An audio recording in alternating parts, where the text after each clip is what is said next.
Está começando pela TV Novo Tempo o programa Evidências, sempre buscando fatos que comprovem a veracidade histórica da Bíblia Sagrada. No programa de hoje, vamos continuar nossa apresentação de elementos históricos que nos ajudam a responder uma importante questão do cristianismo. Podemos realmente confiar no Novo Testamento? Na semana passada, vimos que o Novo Testamento foi originalmente escrito em grego por ser esta a língua franca do Império Romano. Também mostramos os livros que compõem a coleção neotestamentária e desvendamos a origem do título Novo Testamento para esta porção das Escrituras Sagradas. Finalmente, descortinamos os bastidores do Concílio de Nicéia em 325 d.C., procurando descobrir se era verdade ou não a acusação de que os livros do Novo Testamento foram escolhidos de acordo com a conveniência política da ocasião. Hoje vamos continuar tratando de outro assunto delicado. Todos os teólogos cristãos reconhecem que não temos em nossos dias nenhum original do Novo Testamento, mas apenas cópias dele. E estas cópias não eram poucas vezes divergentes uma em relação à outra. David Hume costumava citar uma frase de Rousseau, segundo o qual um homem gasta a metade de sua vida para escrever um bom livro e a outra metade para corrigi-lo. Se assim é com o original, imagine então com cópias. Aliás, mesmo hoje, com todos os recursos de revisão que possuímos, não é incomum livros saírem com erros da editora. Agora, imagine antes da invenção da imprensa. Imagine numa época em que os livros eram copiados à mão. Eram copiados de maneira muito insalubre, em salas mal iluminadas e com recursos bastante limitados. Muitos copistas dedicavam praticamente a vida toda nesta arte de copiar manuscritos. Não havia outra maneira de se reproduzir um livro na antiguidade. Em média, os monges gastavam 1 ou 2 anos para se copiar toda a Bíblia, e isto trabalhando horas e horas a fio, todos os dias, com pequenos intervalos apenas para orar, comer e dormir. Aliás, dormir não mais do que 6 horas por noite. Nesse contexto, é claro, os erros seriam inevitáveis. Aqui você tem uma página do Códice Vaticano do IV século com uma nota marginal feita pelo próprio copista entre as colunas 1 e 2. Sabe o que aquela nota diz? Trata-se de um recado mal criado que um copista ou revisor escreveu para alguém que havia modificado o texto original. Ele escreveu assim: ó insensato, ó desonesto, deixe o texto antigo como estava, não o altere. Os erros poderiam surgir de várias situações, como, por exemplo, a simples falta de um óculos. Problemas de vista eram comuns naquele tempo, mas lentes de aumento eram um artigo de luxo. Poucos poderiam ter o privilégio de possuir um par de óculos. Então imagine como era fácil se equivocar com algumas letras gregas. Aqui você tem a letra maiúscula θ. Agora veja uma outra letra, o ômicron. Perceba como é fácil confundir uma com a outra, ou quem sabe confundir ainda a letra psi com a letra y. O erro também poderia ocorrer por uma simples distração do copista. Veja que nesta passagem de 1 João, o Códex Sinaítico mostra o descuido do copista que deixou de fora a palavra homem e a inseriu posteriormente sobre o texto já copiado. Esta outra página mostra ainda outras correções feitas depois que o texto estava já pronto, já copiado.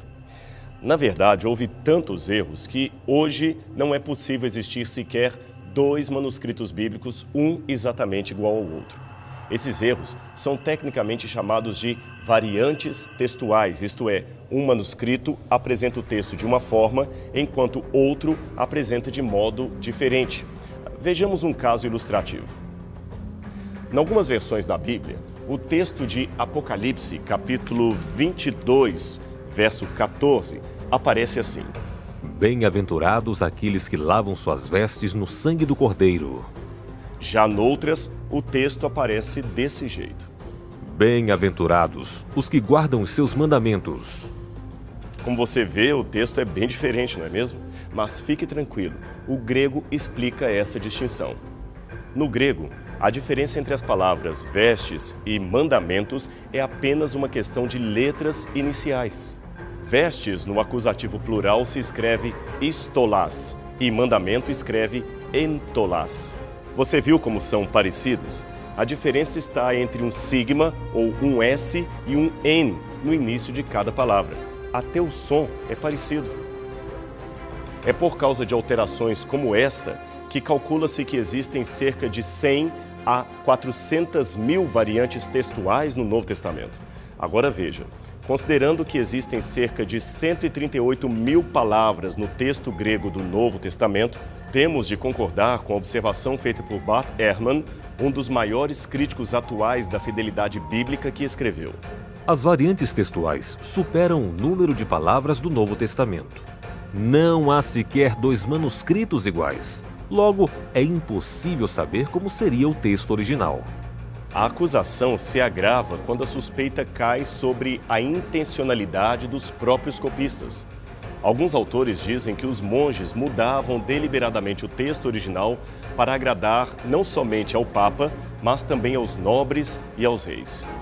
Em dezembro de 2008, a revista Super Interessante trouxe esta matéria de capa: Quem escreveu a Bíblia? Nela, o autor José Botelho desafia os leitores. A religião diz que ela veio de Deus, mas novas evidências revelam como os textos sagrados foram escritos e manipulados pelos homens. Conheça os verdadeiros autores da Bíblia e o real significado do que eles disseram. Vamos iniciar a nossa resposta pela própria observação de Bart Ehrman, de que o número de variantes impossibilita saber como seria o texto original. Bem, lembrando que o nosso programa é sobre o Novo Testamento, vamos nos limitar apenas a exemplos desta parte das Escrituras, está bem? Quando o autor fala de centenas de milhares de variantes no texto grego do Novo Testamento, ele assusta o público com a informação, mas esquece-se de dá-la por completo. Ele não diz, por exemplo, que 99% dessas variantes são mudanças de letras ou ordem das palavras que não alteram em nada o sentido original do texto. São trocas ínfimas, como substituir acidentalmente Jesus por Senhor ou Cristo por Jesus, ou confundir uma letra Ri com uma letra K, e assim por diante. Interessante que Bart Ehrman, o autor dessas acusações sem fundamento, tenta aumentar o prestígio de suas acusações, afirmando ter sido aluno e discípulo deste homem, Bruce Metzger, o maior especialista em crítica textual do Novo Testamento, falecido em fevereiro de 2007. Mas Metzger, se estivesse vivo, jamais endossaria os dizeres de Bart Ehrman. Pelo contrário, veja o que ele escreveu no livro O Novo Testamento, seu pano de fundo, desenvolvimento e conteúdo, revisado um pouco antes de sua morte. É importante mencionar que, embora hajam milhares de divergências de palavras entre os manuscritos da Bíblia, mais no Novo Testamento que no Antigo, a grande maioria de tais variantes envolve detalhes sem maiores consequências. E naqueles pouquíssimos casos que envolvem conteúdo, os especialistas possuem técnicas de crítica textual que podem determinar em maior ou menos grau a probabilidade de como seria o texto original. De qualquer modo, nenhuma doutrina fundamental da fé cristã depende destas poucas passagens em que há incerteza textual. O texto que mostramos de Apocalipse 22:14, bem-aventurados os que lavam suas vestes ou os que guardam seus mandamentos, esse texto é um exemplo clássico desta minoria de passagens que não conseguimos saber como seriam no original. E nesse caso, como você pode ver, o que importa? Ambas as leituras, bem-aventurados os que guardam seus mandamentos ou bem-aventurados os que lavam suas vestiduras, ambas confirmam ou ecoam verdades cristãs e nenhuma doutrina central do cristianismo depende exclusivamente destas passagens para se sustentar. Mas alguém ainda pode argumentar. Ora, o fato de Metzger ter sido um grande mestre não impede que Bart, seu discípulo, pudesse discordar dele. Isto é verdade. Mas veja o que o próprio Bart escreveu numa publicação feita noutro livro chamado The Lost Christianities, que foi escrito quando ele já estava apresentando um ceticismo. Nesta época, Bart já admitia: A despeito das acentuadas diferenças entre os manuscritos, os acadêmicos estão convencidos de que nós podemos reconstruir a mais antiga forma das palavras do Novo Testamento com razoável precisão. No programa da semana passada, mencionamos que John Bargon catalogou mais de 86 mil citações do Novo Testamento em escritos que foram produzidos antes do IV século. Ora, o próprio Bart Ehrman, no livro publicado em coautoria com seu mestre Bruce Metzger, admitiu o seguinte: as citações antigas do Novo Testamento são tão numerosas que, se todas as outras fontes para o nosso conhecimento do Novo Testamento fossem destruídas, ainda teríamos material suficiente para reconstruir praticamente todo o texto do Novo Testamento. E deixe-me dar mais uma informação para você. O Novo Testamento é reconhecido mundialmente como o livro que tem a maior quantidade de cópias feitas antes da invenção da imprensa. Só de manuscritos gregos temos mais de 5.500 textos. Se somarmos então os lecionários, as citações livres ou as versões antigas em latim, copta, siríaco e outras, o número de cópias do Novo Testamento sobe para mais de 24 mil textos. Só para constar, o clássico da antiguidade que ocupa o segundo lugar de preservação em cópias é a Ilíada de Homero, com 643 manuscritos. Depois dela, vêm os textos de Demóstenes e Sófocles, ambos com menos de 200 exemplares. E o número de cópias daí por diante tende a diminuir cada vez mais. Agora, ao contrário do que possa parecer, a quantidade de manuscritos ou de cópias aumenta exponencialmente para os especialistas a chance de um documento ter o seu original preservado. O Novo Testamento está, portanto, em larga vantagem em relação aos demais escritos ou clássicos da Antiguidade. F.F. Bruce, um dos mais famosos catedráticos de Novo Testamento da Universidade de Manchester, na Inglaterra, afirmou o seguinte: a evidência textual a favor dos atuais escritos do Novo Testamento é muito maior que a evidência a favor de quaisquer outros escritos de autores clássicos sobre cuja autenticidade não paira a menor sombra de dúvida.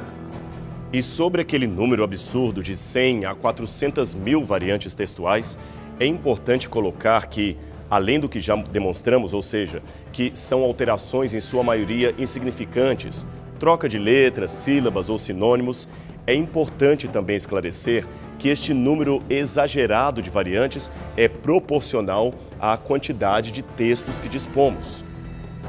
Deixe-me explicar isto de um modo melhor. Se uma única palavra foi escrita erroneamente em 3.000 manuscritos diferentes, ela então é contada como sendo 3.000 variantes e não como sendo apenas uma. A rigor, poderia-se falar de um erro que se repete em 3.000 diferentes manuscritos e não 3.000 diferentes erros.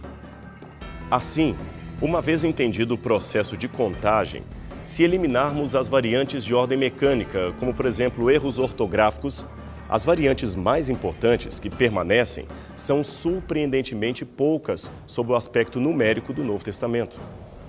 Bem, isto foi o que poderíamos dizer em relação a variantes textuais. Agora, e quanto àquela outra acusação de que os monges modificavam deliberadamente os manuscritos bíblicos de acordo com a ordem da Igreja?